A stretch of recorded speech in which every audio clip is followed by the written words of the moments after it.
Hey, you know. Where the mic is? It's just so dumb. It looks so good. Anyway, yeah. Hey now. It's just so stupid. Oh man. Oh, we can real quick also talk about me hanging out with Nelson last night and him seeing the video for the first time last night. Might be fun to talk about. Yeah. Might be fun. We're back in the house. Good to see you. We'll give it a couple minutes because no one's expecting us to be on right now. It is true. I'm sorry. That's all right. 5, but I had like friends over visiting, and I was like, it's not even a problem, dude. Like, I can get out of this a little bit earlier. That would be good. It works out. I didn't want them to be at my place, like listening to Gadgetcast mostly. That was my big fear. Wait, are they here or they're leaving? They're gonna be here, but they're not there. Closer to 5, so I didn't. What if they were here and then they were listening in, and then a live audience? We could have. I've had that before. Yeah. Wait, I've had like people over and they're like listening, and oh yeah. Really? You didn't tell me that. No, I'm not telling you that. What were they in, like in the other room watching on YouTube? Yeah, basically. That's cool, man. I didn't know we had a live studio audience. That'd be fun. Mm-hmm. I didn't hear about my parents' reaction to the show, so Yeah, right. Find that out. Do they live close or far away? They live pretty close, yeah. Okay. Not giving too much away, but they're all in the same state. Oh, I was talking to someone. Adam from Soundcore. He came and visited me, and I told him he was over by you. He goes over there in New York and stuff. I think Greg's over there when he was doing like invites to things. Yeah, I told him that. He gave me a bunch of stuff, which stuff was cool, and he's fun to hang out with. He's a cool guy. All right, let's just go ahead and get started. Let's see. I'm all set her up and all the other things. I'm live in studio with you for the first time. It's a live collab that you've always wanted but never asked for. I put a screech. I look like a deer in headlights. It's funny. All right. Well, the other thing is like my pot. You haven't added your Twitter back on here, so you can live stream to your Twitter. Yes, I need to do that. Yeah. Okay. There you go. Yeah. So what happened with that with the Twitter thing? Was that like they got rid of Periscope and now they're doing it themselves? Like they have their own Periscope. Thing? Periscope went away. Yep. Look at that. Isn't it weird that Periscope for like a hot second was like the hottest thing? And it was. Well, yeah, and then they basically closed it, and now Twitter's just Twitter live streaming. It's the same thing, though. It's basically the same thing. It's just that it's not a separate app. I mean, Periscope means nothing. Like when they bought it, it meant something, and then now it just means nothing. Yeah, it's gone. They flushed the toilet on it. Yeah. Periscope could have been TikTok. You think it could have? I just say yes. Space travel. That's what you say, Miss Justine. All right. Ready? All right. Here we go in Gadgetcast. In 3, 2, 1, record. Discovery's 4 computers now have primary control of critical vehicle functions. 3, 2, 1, 0, 0.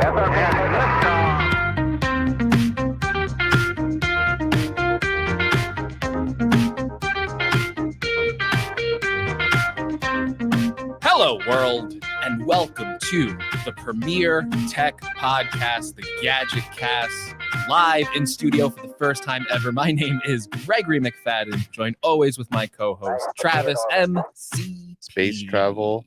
I just say space travel. We're back, baby. Let's freaking go. Yes. Yes. I think, you know how like in the Stern show, they always make fun of like the radio announcers going, "Well, thank you," and all that. Yeah. I kind of get it after doing this for a while because I'm like trying to elongate the intro. I'm like, I'll make some weird sounds with my voice to elongate the sentence. Hey, Travis MC.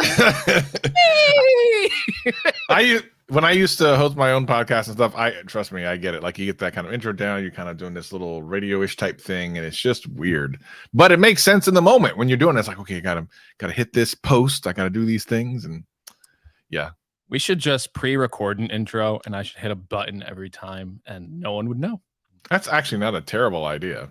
I feel like we'd lose something though. Like someone would find out. So like people would be like, it sounds the same every time. It's so boring. Yeah, we get canceled. Some people jump right into it. So some people just like, first word, hey, let's talk about this. And, some people have an intro song. I don't know. The last time we mentioned, should we change the intro song? People had a adverse reaction to it. So I don't know what to do. We are about to go into the fourth season of Gadgetcast? Jeez. Is that what it is? Long. Is that really? No, that can't be right. We haven't been doing this 4 years. Well, the first time we did it, it was like at the end of a year. Yeah, so, okay. Fair. I listed, but this will be the fourth season of Gadget. Wow. Look at this. So can we get something? I don't know if we need to change it up a bit. You can let us know as we go into our fourth season. Travis suggested I change the intro song, and I kind of laughed at that because I have no idea what this was an accident. That sounded okay. So, well, I mean, I saw even in the comments on the YouTube video for the live stream that people were saying, no, intro's fine. Like, oh, okay. Yeah. Okay. I'm outvoted. Okay, that's fine. So got some stuff to talk about. Some stuff did break this week that is pretty interesting. Well, before we get into the breaking stuff, let me get into stuff that's not as important. That way you get that out of the way. I'm just going to preview it. Okay. Yeah. Sorry. We're going to talk about Apple's right to repair. They made some interesting decisions that I think we have probably a lot of thoughts about. Yep. Some stuff about the future of the next MacBooks. Now that the new ones came out, who cares about those? We got to talk about what's next with M2, but that's probably what's going to be more important to a lot of people. So it's probably a better conversation to have. And yeah, Travis, what do you want to talk about? I also, when we get to right to repair, I got some stuff to say. Anyway, okay. So last night, a couple things. Number one, I have a Mac Mini. If you missed that video, like seemingly everyone has, it's been fun. I figured out a way to integrate it with my current setup. Currently, and some people are going to cringe when I say this, since it's not directly connected to a monitor, it can be, but I use all my monitors for my Windows machine. I decided to put a remote desktop program on it so I can still access it through one of the monitors, which seems kind of backwards, but it makes sense in my head. And I'm using Chrome browser to do it because they have a remote desktop through Chrome browser, and it works fine. It's been working good. I did my upgrade to what is it? Montenegro? No, what is it? What's the new operating system? Monterey, yeah. The Monterey, everything looks fine. And it's interesting to have a mini. I kind of want an iMac, but you can't get them right now. They're sold out every damn where. I kind of want. I'm half tempted to just put another table here and then get a iMac and put it there. Like, I'm not using it a lot. Like, it's not even on right now, but I did use a little bit over the last couple of days, and I do like doing iMessage when I'm working, having a browser up, and just being able to quickly switch over and answer my text. Like, I like that. That's pretty cool. Mm-hmm. I'm digging that. So I don't know. We'll see. People are saying they're having Bluetooth issues. Well, if you watched it, it was the first video kind of where Greg and I collabed in a video, kind of in a weird sort of way. It's why I didn't watch the video, because I knew. Oh, really? So I didn't watch it. No, it's good. It was good. But so people are saying this is one of the things that people said. Now, tell me if you've ever gotten this. Sure. A lot of people said there were Bluetooth issues with the Mac Mini. Now, I haven't had specific Bluetooth issues. The issue that I had was setting it up, but that was a chicken and egg scenario. It really wasn't the problem with the Bluetooth. And since then, I have not had. Of course, I don't use a lot of Bluetooth right now because I'm using remote desktop. But the times that I didn't have any problems. Did you have any problems with Bluetooth on the Mac Mini? Yes, I did. I talked about it in one of my videos. Specifically, but even recently. Specifically with one of the Logitech MX Master mouse, the one specifically made for Mac, ironically. That's what I have. That's literally what I have. Oh, okay. So I've had issues like that before. Well, okay, there's been a lot of updates since then. So I don't know if it was a hardware or software issue. It could have. There was a software fix that actually did address Bluetooth connectivity that they did release. I just haven't spent as much time. I'm actually on my Mac Mini right now, strangely enough, for doing this.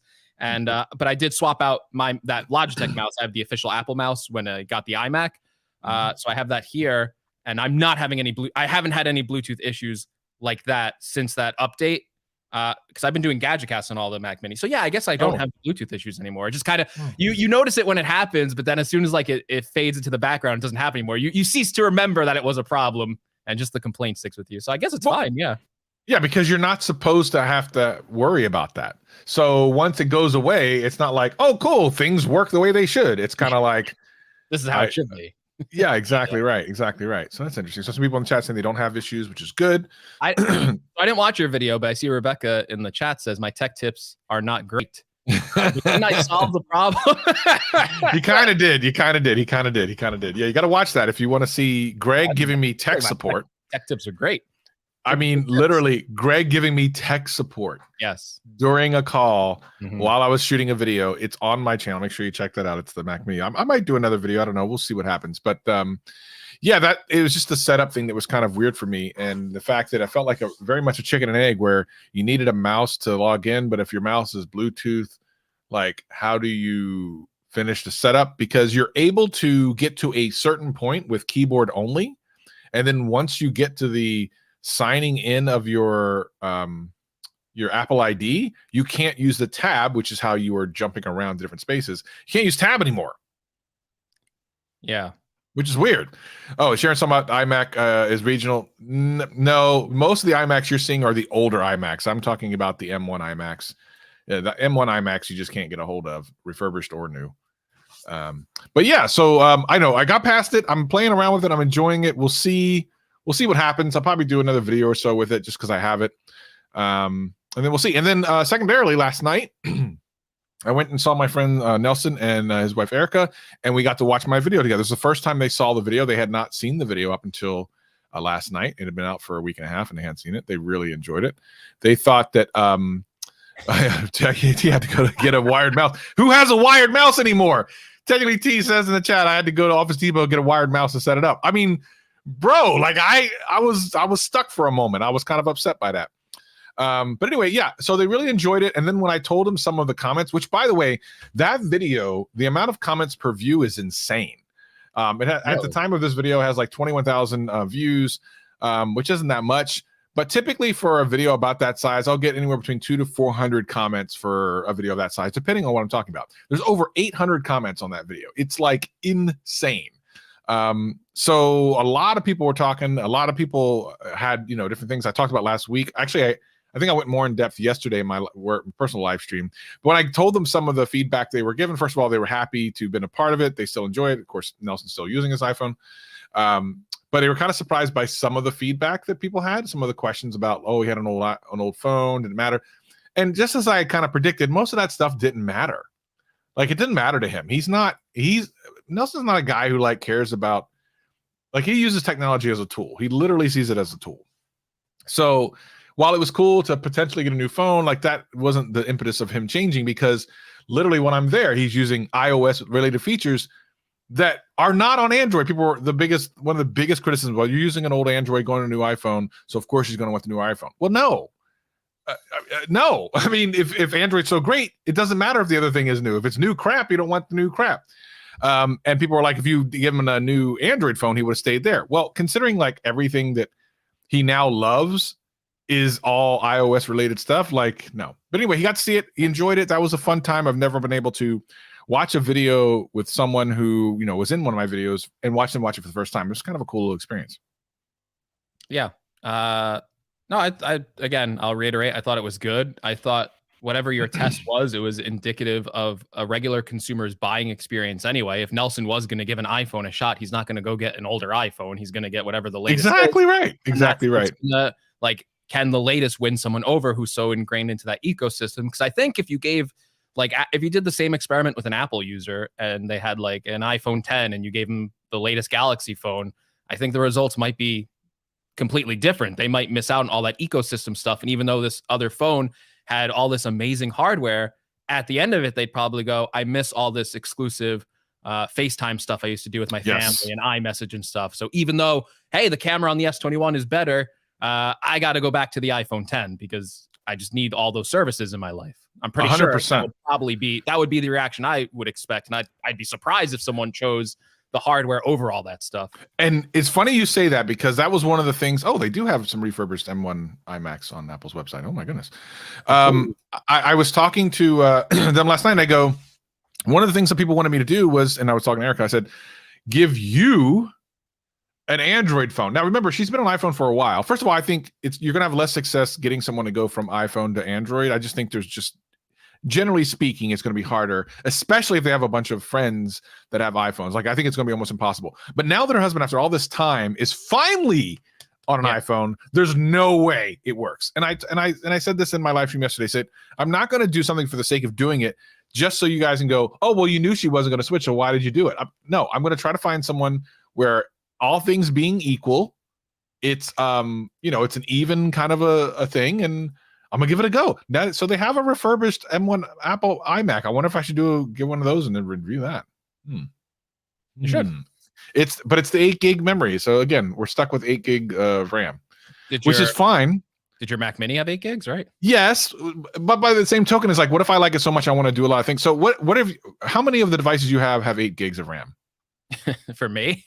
Yeah, none of them, right? No, the Mac Mini I'm using right now has 8 gigs. So that's 8 gigs. But the iMac that I got had 16 gigs. And then the recent MacBook I got, I don't need it, but I want it for because I'm a dummy. Okay, no. So tell me the difference in your usage experience, because I think this is good for people to hear as well. Yeah. Especially on Mac OS and stuff, and maybe with the new operating system. What are you seeing difference-wise for 8 and 16? Where are you seeing the difference? The difference only comes into effect for me in a program like Final Cut. So if I'm doing Gadgetcast, if I'm just using this to like look up stuff as we're doing this, running all this equipment, all this stuff, like the 8 gig versus 16 gig, it's not even a question of a difference of, are the apps not going to be able to load up or anything? Like, no, everything loads up fine. It's just when I'm in like a project in Final Cut that's 4K, and then even then, like if the project's like 10 minutes long or something like that, there's usually nothing there. But if I run into like a longer project, or if I'm layering like more streams of 4K and stuff like that, there's times where I'll see like the beach ball spin up a little bit, and there's like a little bit of a slowdown. Now, it's not like I can't edit a 4K video on this, it's awful, but it's just like a little slowdown that after you do it for, you kind of want to avoid all that stuff. So if you're working with like 4K footage, and you're working in longer projects, I usually recommend people step up to at least the 16 gigabytes of memory that Apple offers. And then, if you're going beyond that and you want to future-proof it, I'd probably say 32. So, I don't know. Okay, hold on. What? Okay, pricing is going to be the same on this. I'm curious. Gun to your head, you can only choose one: 16 gigs of RAM or 512 gigs of storage. You can only do one. That's tough. I think I'd go, for me personally, I would probably go with the increase in RAM on a desktop computer, because I can always plug in an external drive. So I actually used to run when I first started out YouTube, that's what I basically did, is I had like an iMac that had like no storage in it, but it was fine because it was always on a desk, and I just plugged in an external drive. And every time I did a Final Cut project, it was always running on that external drive. So I never ran into storage issues. If it was a laptop, that would be a harder conversation. I think maybe I'd go with 512 instead of the RAM. Because I think for a laptop, I want to try and carry more storage with me, so I don't have to pack a drive if I don't have to. But with the desktop, it's just going to sit there anyway. It's fine if a drive's always plugged into it. Okay. All right. Yeah, that makes sense. And plus, I noticed with 256 gigs of storage, even on the Mini, there's an amazing amount of actual usable storage, even after the operating system's on there. That actually is kind of a cool thing. I kind of dig that. Yeah, I've had to test some Windows stuff recently. I got that Surface Laptop Studio, and I tested out one of the Razer blades, and I was surprised how much storage is eaten up by Windows out of the box. I was like, that's a lot. Yeah, it sure is. You do get a lot. It's hard though. I think ideally for most people, they'd probably want like 512, 16 for for people like you and me. I think that'd probably be the better config. But I don't know. You can make it work either way, I guess. I mean, if you're using the Mac Mini now and you have 8 and you're not if you're trying out stuff and you're not really running into any roadblocks or anything like that, it's probably fine. It's also so dependent on like what you use. Like if you use like different like footage, that could like impact like how your timeline performance is. I know this is again like into the weeds, but like I talked to Gary, and he always says like, I use the 8 gig machines and I never run into any roadblocks. And I feel like Gary's probably a little bit more advanced than me. So that's kind of weird, Like he's saying I don't run into any roadblocks with an 8 gig M1 machine. And I do. but it might just be like the different type of footage we use or however we're, grading or something like that. I don't know, but yeah. His videos are longer than yours though. Yeah. Yeah, generally. So maybe that's weird. That is kind of like backwards then from what you've experienced. Yeah, I don't know. Yeah, I think if I'm, looking at this right now, you can get, if you're on the site, you can get an 8 core, 8 GPU, 256 storage, 512 storage, 8 gigs of RAM, iMac, refurbished, green or blue, for like 14 and change, right? For about that same cost, you can get a brand new 8 core 7 GPU, 8 core CPU, 7 core GPU. I don't think there's really any difference there. 16 gigs of RAM and Ethernet for about the same exact price.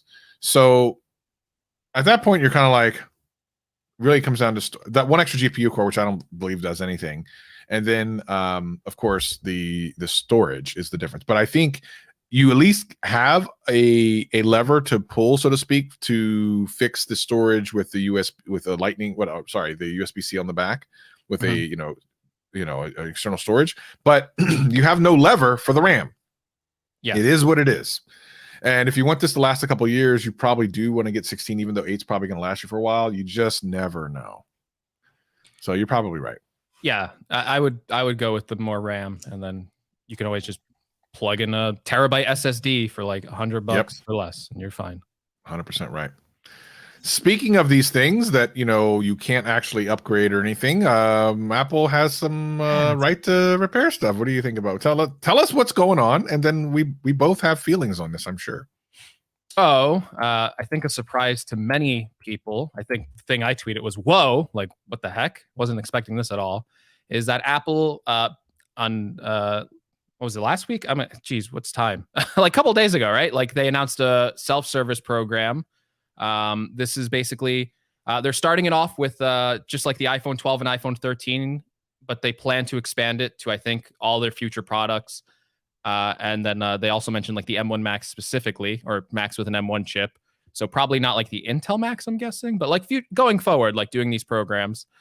And they're basically going to let you repair your own devices, which you could always do. You did a video on this, but they're actually going to give you the parts that they use themselves, like official Apple parts, to repair your devices.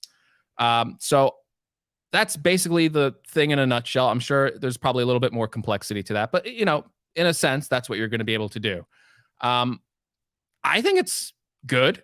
Like I don't like, I've seen like some like people like getting like upset at it. People going, oh, they're just doing this so you break your phone and then you bring it to Apple. And it's like, yeah, I don't think Apple needs that like money. Like, I think most people are never going to mess around with this stuff. Like, if you're like, hey, mom, you can repair your own iPhone, you order the parts. Like, no way. Like, people know their own, people know not to mess with this stuff. I don't even think I would mess with this stuff. And I'm a little bit more into tech, and I've taken apart computers before. So, I don't think this is like trying to maliciously like target people to accidentally break their phone so they bring it back into Apple.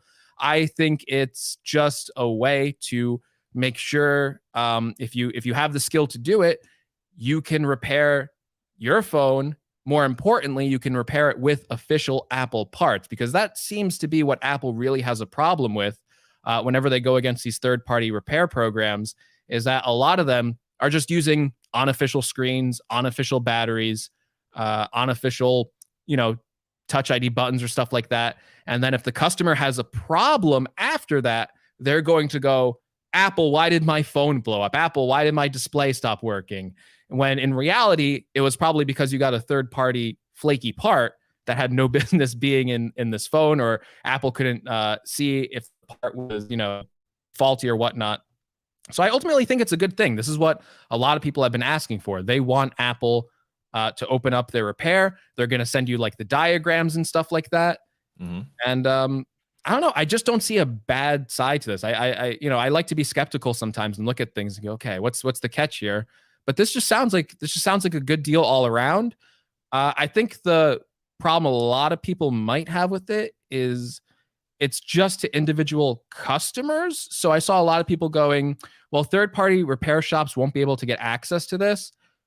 But we haven't seen this program in the wild, but I did see a lot of commenters bring up something which I thought, and it's like, well, I can just order the parts from Apple and then give it to a third party repair shop and go, replace this battery for me. Right. You know what I mean? So your options are just here, right? You have everything you need to kind of have the control of how you want to do these repairs now, because you can order the part and then you could actually, I assume, just take that part and bring it to a repair shop. Go, I got the part right here. Could you just swap this out for me? Manual labor, blah, blah, blah. Charge me for that. And I'm sure they'd be happy to do that. I'm sure they would be thrilled if you brought that into them and said, hey, yes, we'll do that. So what do you think, Travis, about this? Well, to that last point real quick, you're probably right, because they don't have to then buy the products and have it on the stock on hand and stuff. So yeah, for sure. Definitely better. Now, I feel a couple different ways about this. First of all, I actually covered before they came out with the whole, we're going to allow you to do this. There was a couple weeks ago, there was kind of an uproar of, oh, this breaks the iPhone 13. I covered this over a month and almost a half ago. I was kind of surprised that it came up, because I did a video on this like almost 6 weeks ago. It was kind of weird. So I had been kind of mulling over this whole thing anyway. And as someone who's literally tried to repair an iPhone, I recommend it to nobody ever. Yes. I mean, unless you have a YouTube channel and you just want to do it, cool. But I have the video, and if you want to see what happened to it when an ordinary person gets and all I was doing, by the way, was just replacing the screen, which I think is going to be like the number one thing people will have to do, because people drop their phones and they crack screen. Like, that's the number one thing. Unless Apple makes it stupid Apple simple, it doesn't matter if they have instructions and real Apple stuff. That part didn't matter. I got it to work amazingly, but Face ID no longer works. When you close up the iPhone and there's extra parts left over, you're in trouble. So it was not successful, and I suspect that Apple is laughing this entire time, going, yeah, print off about 12 instruction sheets and keep about 4 of these in inventory, because we're never going to have to send these out. Like, we're never going to have to send these out, because they're just going to take them to the store. But it makes them look good. It does make them look kind of good. Like, oh yeah, we want everyone to be able to repair their own products. Like, we don't want to have to fight this battle anymore. And you give people what they want, and all of a sudden it's like, this actually kind of reminds me of something that happened here in the Seattle area decades ago. Microsoft used to, it's so funny when you get what you ask for, sometimes you don't want it. Microsoft, what they would do is they would have people work for them as a contractor for like a year. And then at the end of the year, they would renew the contract, but they would never bring them on as full-time, right? They would just continually, not for every single person that was in there, obviously, but there was a lot of, especially tech support people, they would just have them continually be on these yearly contracts, right? So the big uproar was, you need to hire people. So stop doing that. You can't have these people on these long contracts and then just renew them forever, right? So Microsoft's like, all right, cool. We're going to have these shorter contracts. And now you've got to wait almost a year before we bring you back. So they kind of gave people what they wanted. They don't want these long contracts that keep getting renewed. But what they ended up with was worse, because now you'd get a contract for like 6 months with Microsoft, and then you had to wait almost a year to go back to Microsoft. Like, so what? So kind of the same thing here. We want to be able to repair our own stuff. Okay, here you go. Oh, I guess I don't want to do that. Like, what? It's hilarious. To me, it's such a big non-issue here that it's almost like Apple dunked on everyone. Was like, yeah, okay, here you go, you can have it. Now what are you gonna do? Yeah. No, I agree with that. Like, in a way, like, again, I think 99.9% of people are never, ever, ever going to try and take apart their iPhone, or, God forbid, their MacBook or something like that, try to repair that. Like, I almost think like, oh, I could probably swap like a battery out of my iPhone, but I don't know if I'd ever even want to risk doing that myself, because all the liability is on me. Like, if I mess up with something, I'm not Luke Miani taking apart like 50 MacBooks and repairing them after like a chainsaw has been through them. I can barely, fix a sandwich. I'm not going to fix my phone, So I agree with you. And I think this is a way to kind of shut everyone up who's like, oh, Apple doesn't care about repairing products. They don't care about sustainability and all that stuff. And at the same time, Apple still knows that 99% of these people are still going to bring these into an Apple store to repair. They're not even going to bother with this program. But I do think that, what I said before about being able to maybe order these parts and then possibly bring in the official part to a third party to repair it. Maybe that could work out to be a cost saving somehow. Maybe you wouldn't face like an upfront charge from Apple. I imagine probably not, because I imagine Apple, like the vast majority of the repair cost is probably getting official parts, which I assume is way more money than a random third party part. So that's probably where the bulk of the money comes in. But it is nice to have the option to be able to order in your own parts, regardless, and then bring it to a third party, or if you have the skill to repair it yourself, to have all that, all these parts like easily available. They're going to have, like, the cool thing about this press release, and I don't know if this is rolled out yet. I don't think it is. Like, they're going to start limited with like cameras and like batteries, like easier parts like that. But they said they plan to like basically offer everything, and they're going to have like a storefront for this. And actually, if you send like back like your old parts too, after you're done with them, they'll give you like a credit too to offset the cost. So that's going to help with like the sustainability and the recycling part of this program. And just having like all, just basically like a whole list of all these parts available, I think is actually pretty cool, depending how deep they get with this. Because, we were just talking about like how you can't upgrade storage or RAM on a Mac. If this is going through a store and they do offer every part, will they offer like replace the logic board on your M1 Mac, and here is the logic board with 1 terabyte of storage and 16 gigabytes of memory? You know what I mean? Like, I don't know how they're going to do that, because like those boards are tied to the storage and the memory. So if you have to swap it out, you have to swap out everything. But if they're planning to let you eventually swap out everything, will that kind of be an expensive way? I'm sure, but will that be kind of like an unofficial expensive way to upgrade a Mac? It could be, or knowing Apple, they'll probably look at your serial number and go, you can buy the 8 gigabyte and 256 gigabyte storage version of this repair, but you can't buy the other ones. So it'll be interesting to kind of see how they handle that going forward into their store. I think that's really interesting, actually. I think Luke Miani is probably going to have a couple of videos on that one. Yeah. Travis. Yeah. I mean, listen, we'll see what happens. I'm pretty interested to see how this all actually shakes out. I think it'll be like one of those things where you almost forget it in like 2 weeks that it ever happened. And because no one's ever going to use it, it's going to be in some dark corner of the website that no one goes to. It's just a weird thing, because on its face, and Apple, you should always be skeptical of companies. This thing isn't rolled out yet. You don't know how, you have to hold them to their word that this is going to be a thing.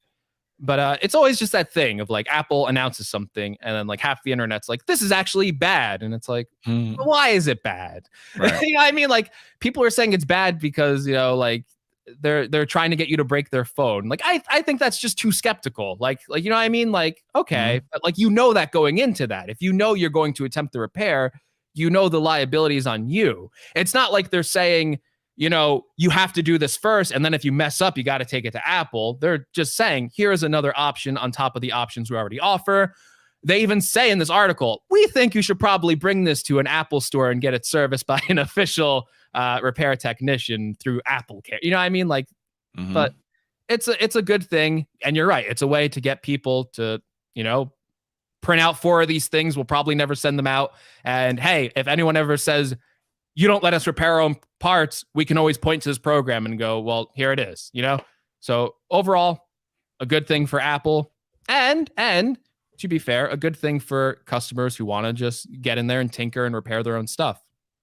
Yeah, this originally came up from a couple weeks ago because some of the repair channels that take apart iPhones noticed that I think it was Face ID stopped working if you used a secondary panel. Apple has already said that they're going to fix that in an upcoming update.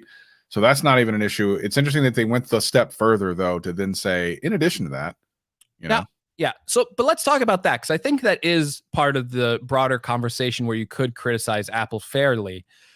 How do you feel about, like, I know like they said the Face ID thing was like a bug, but I feel like that is something that Apple wants to do, is ensure that you use like official parts to repair your phone. How do you feel about, like, do you think that customers should be able to use a third-party display or a third-party battery to put into their phone and not get the official Apple one? Yes, but they should not be. They're not warranted anymore, which is fine. Like, yeah, you can use whatever you want, but as soon as you do, you're no longer under warranty. And that's really the only thing that matters at that point. But I think Apple wants to limit liability, because you remember, years ago, people were using those chargers that were frying up and blowing up and stuff. So they also don't want to just give a blanket statement like you can use anything, because then they'll be like, Apple told me I could use anything and this thing blew up and now my kid has one arm. You don't want that either. So they're kind of stuck in this weird situation where they need to be reasonable, but they also need to think about their own company. Like, you can't just say, sure, take anything you see, go on Amazon, all that stuff on there that's $20. I'm sure it's going to work great. It's fine.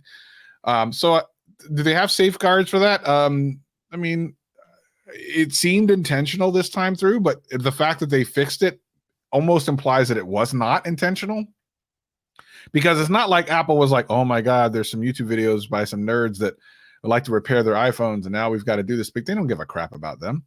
That's not, who cares? Especially that segment of people. Like, who cares? It wasn't for that. I think they actually saw like, oh, that's not the way it's supposed to be. Let's just fix that. Because it doesn't make sense otherwise. That did not get pressure. That was not enough pressure from that very small group of people for them to change that. I just think it was an oversight. So yeah, we'll see. I don't know. I think that they should, as a business decision, make it so that specific products work. And maybe they have to go through some product. Remember the MFI stuff? Yeah. Why don't I have a process for that for third-party parts of the actual hardware itself? Yes.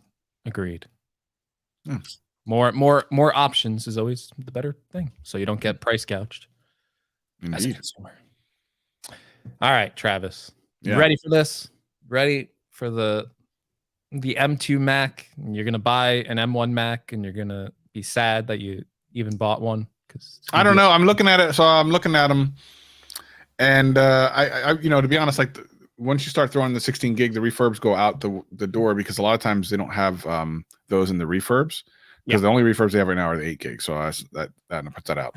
And in addition, now we're talking about, after I put that on, and it's nice now that they allow you to add things like gigabit Ethernet as just a $27 feature. Like, that's pretty nice. You now can do that, because I don't think you were able to do that originally. At least I don't remember being able to do that. No, you can on the iMac, because it's just a power brick thing. Yeah, exactly. So what I can end up coming up with is, well, let's see. What do we got? If I do the 8-7, 8-core CPU, 7-core GPU, 16 gigs of RAM, 256 storage, because I can do whatever, gigabit Ethernet. I kind of want the Touch ID keyboard, because I think it's kind of cool. It's $50. Right, no big deal. Then I'm up to like $1,500 before tax, which is like 16 at tax, which means it's $1,000 more than my Mac Mini, and I just don't see $1,000 worth of usage. So I keep coming back to, damn, I want it to be cheaper. So Yeah, I can't pull the trigger. I want to pull the trigger. I just can't pull the trigger. you're basically paying $1,000 for the display. And it's a good display, but is it $1,000 display? I would say no. No, it's not. It is nice that it's all in one, though. It's a nice product, but it really does point to the fact that the Mac Mini is an excellent value. Now, if you had to buy a Mac Mini and you had to go out and buy all these things yourself, then all of a sudden you'd quickly be adding up to the cost of this iMac. Right. But you already have it all. Yep. So it doesn't matter to you. Right. You have more monitors and keyboards that you know what to do with. Yeah. We should real quick talk about the M2 and the MacBook Airs that'll be coming out. Yeah. Because that will be the next thing that actually, especially if the colors come out the way that they're being teased. That, again, I don't need a laptop. I explained this in my Mac Mini video, but I am so influenced by colorful things like laptops. I didn't buy the purple iMac. I bought a blue one. But you know what? If the MacBook Air comes out in purple, I think I might go the purple MacBook. We'll see the color choice Apple goes with. I did get the purple iPad Mini, which is kind of like space gray. But unofficially, I'm like, this is Gadgetcast purple. I'm so happy. So I will. Where is it though? You should be showing it to us on the live stream. Where is it? I don't have it in front of me. Of course you don't. I could go get it in the other room. We'll do it after cast. Go ahead. Yeah, go ahead. Sorry. But the M2 MacBook Air, like you said, it's supposed to come in like a bunch of colors like the iMac, which I think they'll probably do, because they put all that attention into the colors of the iMac. And it's like, okay, the MacBook Air sells way more than the iMac does. So why would they put all that attention into a product that doesn't sell that well? So I think that's a given on the MacBook Air. It's supposed to be like thinner and lighter too, which is okay. Like for that product, like it's a consumer level product. They don't have to be like, oh, we're gonna put in like this advanced thermal system, and they don't need it with the chips that they're putting in there, which is great.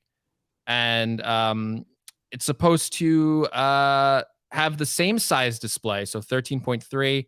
It's not going to be bigger like the new MacBook Pros. And then the M2 chip, I think, is probably like the big, besides the redesign, M2 chip probably have higher single core performance, which means it'll also get higher multi-core performance because faster single cores, but the same amount of cores that are in the M1, which is 8 of them. But it's funny because as we see with like iPhone updates, when they get the new chips and the iPads are kind of on the older chip, there are like benefits to having that faster single core. Like, I don't know if we're at a point where we'll see the difference in performance. We might just be beyond that point.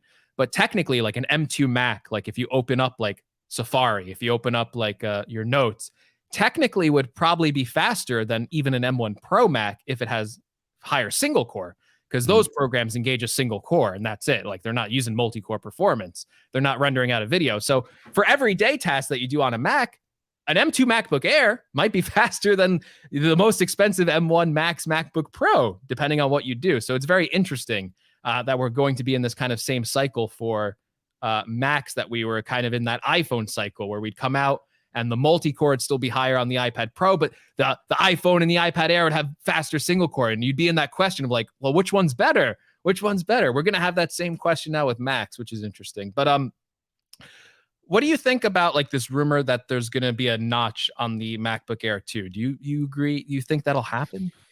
I think anything's possible at this point. I hope not, but anything's possible. And it seems when you look at it, because the technology behind what's in that notch on the Pro does not necessitate a notch that big. It's unlike, the reason that notches are as big as they are, generally speaking, on the iPhones are because of the Face ID. There's no Face ID on the Pro. It seems more of a marketing thing. If that's really the reason why, then yeah, which would be disappointing. And I also think, interestingly, would probably be tolerated more than on a Pro, because the people buying the Air already have an iPhone, likely, and they're used to a notch. Possibly. Just a thought. So I don't know. My main issue is that right now we're just seeing a lot of like renders and designs based on that these will be like mimics of the M1 iMac just in a MacBook Air. So they even have like the white bezels on the front and everything. I don't think they could do a notch if they put like white bezels. And that's what, John Prosser is saying and all these other leakers and reporters. So to me, that doesn't make sense because that, the MacBook Pro notch, however you feel about it, but it is black. And then when you full screen a program, you don't notice it because it's blacked out. If it's a white notch, I mean, like that would be bad. Yeah. That doesn't make any sense. There's no way you can hide that in software. So it really wouldn't make any sense to me if Apple put that there. And then I think you would have a legit, like if they did that, then I think you have the legitimate complaint of, hey, this is kind of ugly. It kind of sticks out. Like I see it all the time. All the camera sensors up there would be like apparent. Like you would see all the sensors, you would see the camera, so it would be a weird design if they actually did that. So if they're going to do the white front, I don't think they put a notch in it. Well, you're assuming that they're going to do the white front. I'm unsure that that's an actual thing. That's what if they're not doing the white front, then yeah, they'll probably put a notch in it. Let's be honest. They'll make it look exactly like the MacBook Pro. That's going to be the design language going forward. We shouldn't be surprised about that. It's just like this. I keep seeing that they're going to do a white front. I just don't buy that. It's probably going to be a black bezel. And then hopefully it has like those cool colors though, because then maybe it won't. Maybe it'll just look like what we have now, which I think we'll see. Yeah. I think it's kind of too early to tell. I think as we get closer, we'll see some more definitive leaks, but if they do it would be interesting to do a white bezel. I think, again, you have to think it's a different customer than any of the Pro laptops. There's a different tolerance for things. And, that's why there's more colorful stuff on like the M1 MacBook, Mac, iMac and stuff like that. Like you'll see these, and the same thing for like the 13s and stuff, have these more colorful colors than the Pros do. Like there's a different tolerance level depending on the pricing that you're at and who you're targeting. And I just think that that's going to dictate the looks of these. I think it's still going to be fine. I think I'm still going to want one. I don't know. I mean, I might have to get one just to be able to have it on the channel, but from a usability standpoint, like I still don't need laptops. But if that thing looks cool, man, I might got to get one. Yeah. Yes, yeah. I think you should cover it based on how good. Oh, I your will. I have to. I dude. literally have to at this point. I have no choice. Like, yeah, we'll have to see. I actually kind of expected I know maybe I'm really late on the Mac Mini thing would be better, but it's interesting that some people that were in the comments for that video had just gotten their Mac Minis. And I think, this holiday season, a Mac Mini is a pretty good purchase for, around the house. If you're looking for a new desktop of some sort, it's a fantastic little machine. The value for the Mini is just there. Like, I don't know if they'll ever be able to top that from like a value perspective of like, here's this $600 box that really is like pretty powerful. It's small. You can place it anywhere. It's got enough ports for what you need. And it's like, all right, this is it. Like, here you go. And like, it's like, all right, like it's very rare to get that from an Apple product where it's like, all right, here, you pay this really good value. That's it. You're good to go. And even with like other products in the M1, I still think the M1 Air is like a fantastic value. But if you really put it against the Mac Mini and the value it offers, like it's on just another scale of value. Yeah, because you're saving the money on like the keyboard and all that stuff, and you just assume that most people have that stuff already. Yeah, it's really, it's such an easy recommendation. Like, it's like, yeah, why wouldn't you buy it? It's a great machine that should not be doing the things it's capable of at its price point.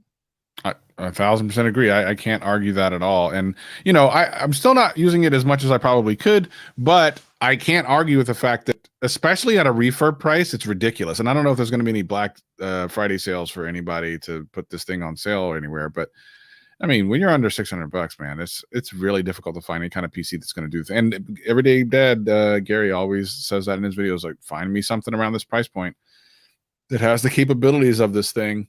And really, just can't do it, really. The other great thing about the Mini is it's very versatile. Of like, I know a lot of people use them as like home servers and stuff like that. So they'll connect like a bunch of like external or like what am I trying to look for? I'm blanking on the word. Storage connected to your home's internet. I don't know why I can't. There's a word. Are you talking about networks attached storage? NAS? Yeah, NAS drives? NAS. Thank you. Network attached storage. And they'll put like a Plex server on there and then like have like all like their movies and stuff like that. And then there's also something I was tempted to try out. I haven't done it yet. But there's technically like ways to get like iMessage on Android, and you would basically use your Mac Mini as like a server. I think it's called like I forgot about that. I forgot like send all your iMessages over to your Android and stuff like that. So there's some like clever things you can do with things like a Mac Mini that even go beyond just using it as like a regular computer. So it's a cool product. One real quick message. I usually wait until the very end before we answer questions in the chat, but I think this is a really interesting question. Is the iPad Pro still needed? Now, for me, selfishly, I say yes, because I had my videos on it. But since we didn't get what we were hoping for from that thing this year, which is more professional apps on an iPad, despite the fact that the thing can have a terabyte of storage and frickin' 16 gigs of RAM, it still doesn't make any sense. I mean, it really makes no sense now. Like, it's almost the most, they did the most Samsung thing on an iPad, just tech spec flex. It's the weirdest thing. It's a good question. And I mean, I'm not going to say no. I mean, again, personally, I need it, and there still are people that can use it because it is still powerful. It's got USB-C, but then again, now the Air has USB-C. Even the Mini has USB-C. Sure, the M1 is a little bit better than maybe the A15, but as years go on, that won't be the case. And I mean, does the Pro have a place that it really? I don't know. Is it a thing anymore? It obviously still has its place, right? It's still a tool. If the tool works for you, you're going to use it. You use an iPad because you like the experience better than using a Mac. Even you've tried the MacBook Air, you've tried the thing that most people would probably say you should get this instead of that, and you found that the iPad still works better for you. It's still a tablet. You can still draw on it with the Apple Pencil. So there's still use cases where you look at a Mac and it's like, well, I can't use that literally, So it still has its place, but just like for years as a Mac user, I have been like going, Why can't you take all the tech that's in the iPad Pro and put it in a Mac? And we just literally got that this year for the first time ever. We should be expecting the same thing from the iPad now. Why is all this software that is really amazing on the Mac, like Final Cut? People love this program. People will use your Mac computer literally just for this one freaking program. Why can you not take that program now? Especially because the Mac Mini that Travis has the same chip inside of it that this iPad has. Why can we not get a version of this program running on the iPad? And it doesn't make sense. There's nothing you could tell me that would go, well, we can't do it because of there's no argument here. The power's there, the storage is there. You might have to make it look a little bit different. You might have to optimize it, but that's your job, Apple. You do that. Like that is literally what you do. You make the software. You're the ones who know how to optimize it for each interface. Get that work done, because the iPad will become a much better product. The iPad always had the hardware advantage. It doesn't have that hardware advantage over Mac now. They're now equivalent. You could argue the Mac now has better hardware. The screens on the new Macs they're better than the iPad displays and the speakers and everything.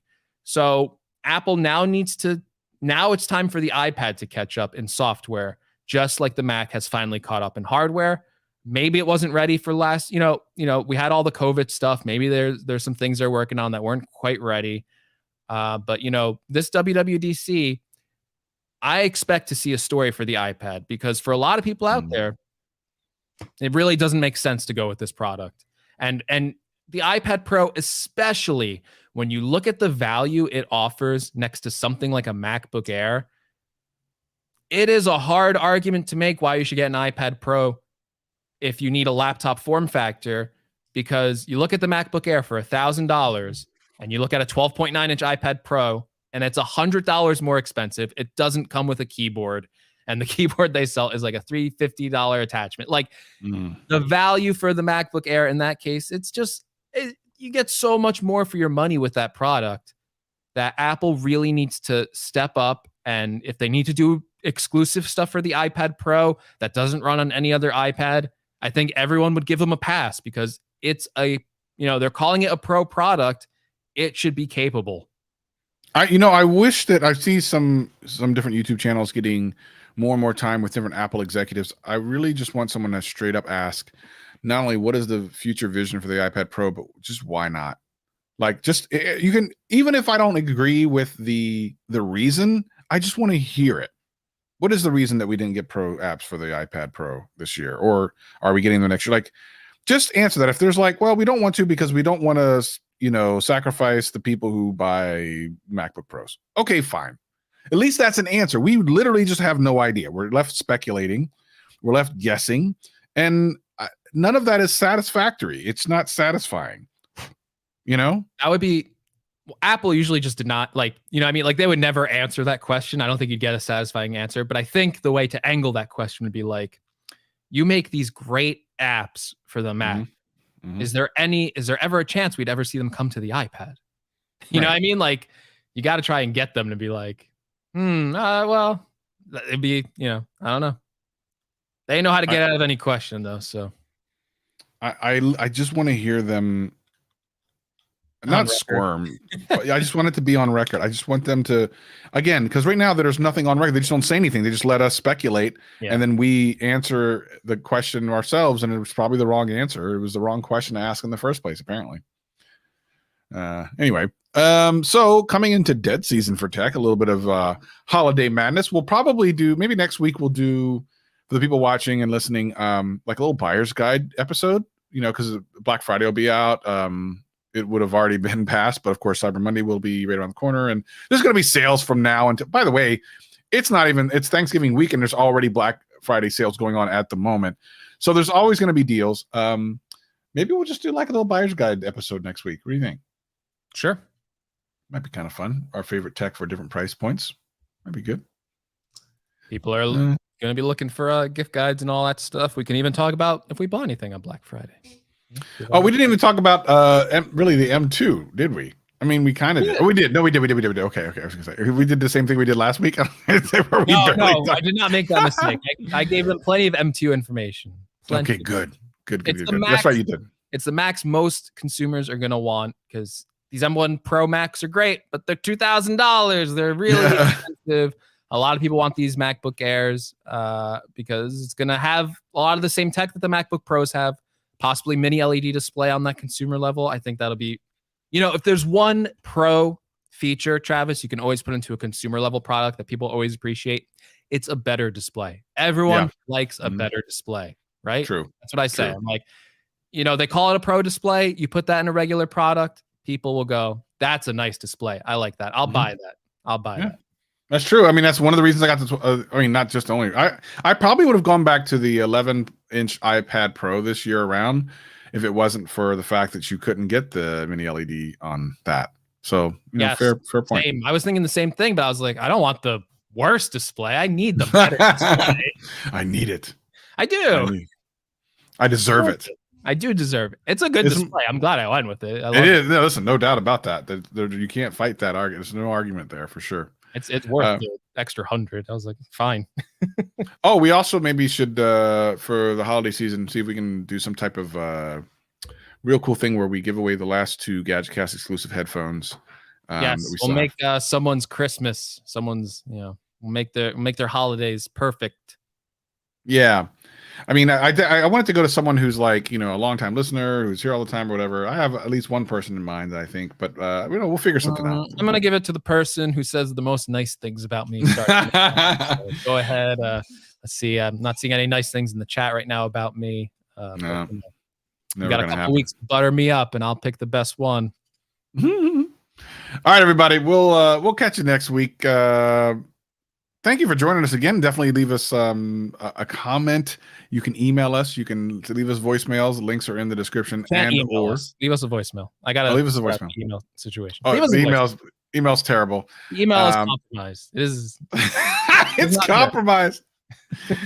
Definitely leave us a review on Apple Podcasts, as that really helps us grow. Yes. And check out our videos we've been doing for the last couple of weeks. Greg and I are hammering these YouTube streets. Absolutely. So, ladies and gentlemen, he's Greg. I'm Travis. This is Gadgetcast. We'll see you next time.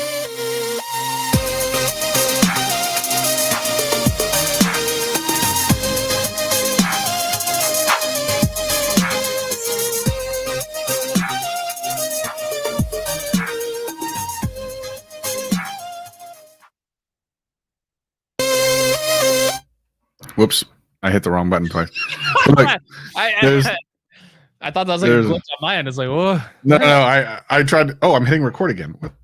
What the heck did I? Wait. Well, you might have to check that recording. The very end might be. You might need to cut it because I might have just. You have self-esteem. I'd like to know what that feels like. You cool, Greg? All right, 504. You're in the lead. You're in the lead. Yeah, Kat. Yeah, we're finishing right now. As a matter of fact, we started an hour ago. But don't worry, you can always download the audio podcast tomorrow, or just rewind this. You can literally watch the replay. Yeah. So okay. Anyway, thank you for joining us. Greg has some stuff he needs to do, so this time it wasn't my fault. This time I need to jump off early. It's not this time. I gotta. It's not my fault. Not my fault. All right, everybody. Peace and love. We appreciate you greatly, and we'll talk to you next time. Laters.